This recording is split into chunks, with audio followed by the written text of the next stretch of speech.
Halo Sobat ICC, kembali lagi di Devotion ICC. Kali ini, judul Devotion kita kali ini adalah Iman dari Pendengaran akan Firman Tuhan. Bicara tentang iman adalah satu hal yang sangat menarik sekali. Kenapa? Karena iman sangat erat hubungannya dengan yang namanya hal-hal yang ajaib, dan juga sangat erat hubungannya dengan hal-hal besar. Kita lihat dalam kehidupan kita, ketika ada hal-hal besar yang dicapai, biasanya dikatakan bahwa orang tersebut memiliki iman yang besar. Bahkan dikatakan di dalam Matius 17 ayat 20, dikatakan mengenai iman seperti ini. Aku berkata kepadamu, jika kamu memiliki iman sebesar biji sesawi, maka kamu dapat berkata kepada gunung itu, pindah dari sini ke sana, dan gunung itu pun akan berpindah. Dari sini kita bisa melihat bahwa betapa besarnya atau seberapa eratnya kaitan antara iman dengan perkara-perkara besar. Ya, iman melakukan perkara besar. Iman yang besar melakukan perkara yang besar. Meskipun demikian, kalau kita cermati, iman yang benar mendahului iman yang besar. Ya, iman yang benar mendahului iman yang besar. Percuma kita memiliki sebuah iman yang besar, tetapi kalau kita memiliki iman yang tidak benar. Ibarat sebuah perjalanan, arah tujuan perjalanan yang benar mendahului kecepatan kita untuk melaju menuju ke tujuan tersebut. Percuma jika kita bisa melaju dengan cepat, tetapi arah tujuannya tidak benar. Ketika tujuannya tidak benar, dan kita dapat melaju dengan cepat, maka kita akan melaju ke dalam ketersesatan dengan cepat. Ketika kita melaju lebih cepat, maka kita pun akan tersesat semakin cepat. Oleh karena itulah, arah tujuan yang tepat mendahului kecepatan kita melaju. Iman yang benar mendahului iman yang besar. Lalu pertanyaan berikutnya adalah, bagaimana caranya kita memiliki iman yang benar? Iman yang benar tentu lahir dari pendengaran akan firman Tuhan. Saya yakin saudara sudah sering mendengar ayat ini.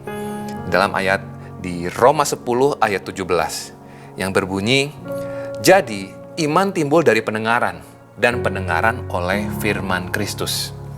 Kita tentu sudah sering mendengarkan firman ini, ya, bahwa iman itu timbul dari pendengaran. Betul, pendengaran akan firman Tuhan akan melahirkan iman. Hanya saja, bagaimana cara kita mendengarkan firman Tuhan tidak kalah pentingnya dengan apa firman Tuhan yang kita dengarkan. Sekali lagi saya ulangi. Bagaimana cara kita mendengarkan firman Tuhan tidak kalah pentingnya dengan apa firman Tuhan yang kita dengarkan. Karena ketika kita mendengarkan dengan cara yang keliru, maka ini pun akan menumbuhkan, akan mengembangkan iman yang keliru juga di dalam diri kita. Lalu kalau begitu pertanyaannya sekarang adalah, bagaimana kita tahu bahwa cara kita mendengarkan ini tepat atau tidak tepat? Untuk menjawab pertanyaan ini, kita perlu menjawab sebuah pertanyaan ini bagi diri kita sendiri. Pertanyaannya adalah ini. Apakah kita mendengarkan firman Tuhan yang ingin kita dengar, atau kita mendengarkan firman Tuhan yang Tuhan ingin kita dengarkan? Sekali lagi saya ulangi pertanyaannya. Apakah kita mendengarkan firman Tuhan yang ingin kita dengar, atau kita mendengarkan firman yang Tuhan ingin kita dengarkan? Beberapa orang Kristen di luar sana ada yang mendengarkan firman Tuhan secara selektif. Mereka hanya ingin mendengar firman Tuhan yang ingin mereka dengar saja. Sehingga artinya mereka memahami firman Tuhan dari kacamata, dari sudut pandang mereka sendiri. Karena mereka hanya ingin mendengar sesuatu yang ingin mereka dengar. Mereka hanya ingin mendengar firman Tuhan yang mungkin cocok bagi dirinya. Mereka hanya ingin mendengar firman Tuhan yang nyaman bagi dirinya. Sehingga mereka memahami firman Tuhan dari sudut pandangnya sendiri. Inilah mendengarkan firman Tuhan yang ingin kita dengar saja. Dan kita tidak benar-benar mendengarkan tentang apa yang sebenarnya Tuhan ingin agar kita dengarkan di dalam hidup kita. Untuk lebih memahaminya, saya bawa ini dalam sebuah contoh. Saya memiliki sebuah grup membaca buku. Saya memiliki sebuah grup membedah buku. Dan setiap minggu kita akan berkumpul dan kemudian kita akan saling sharing mengenai apa yang kita dapatkan dari pembacaan buku tersebut. Kemudian satu waktu ada seorang rekan yang bercerita di dalam grup bedah buku tersebut. Dia bercerita dengan begitu antusias, dia bercerita dengan begitu berapi-api, dan begitu meyakinkan kita semua. Hanya saja, semakin kita mendengarkan apa yang disampaikan oleh rekan kita ini, semakin lama kita semakin mengernyitkan kening kita. Dan kita pun saling bertatap-tatapan satu dengan yang lain.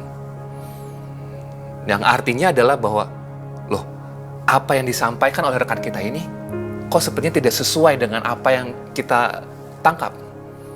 Apa yang disampaikan tidak sesuai dengan apa yang dimaksudkan oleh penulis bukunya. Artinya dia menginterpretasikan isi buku tersebut dari sudut pandangnya dia sendiri, bukan dari sudut pandang penulisnya. Sehingga ketika kita mendengarkannya, ini menjadi suatu pemahaman yang sangat berbeda sekali. Dan terkadang hal ini pun terjadi di kalangan orang-orang Kristen. Memahami firman Tuhan, tapi bukan dari sudut pandang penulisnya atau dari sudut pandang Tuhan, tetapi memahaminya dari sudut pandang dirinya sendiri. Sehingga akhirnya pemahaman akan firman Tuhan dengan cara seperti ini menimbulkan sebuah iman yang keliru juga.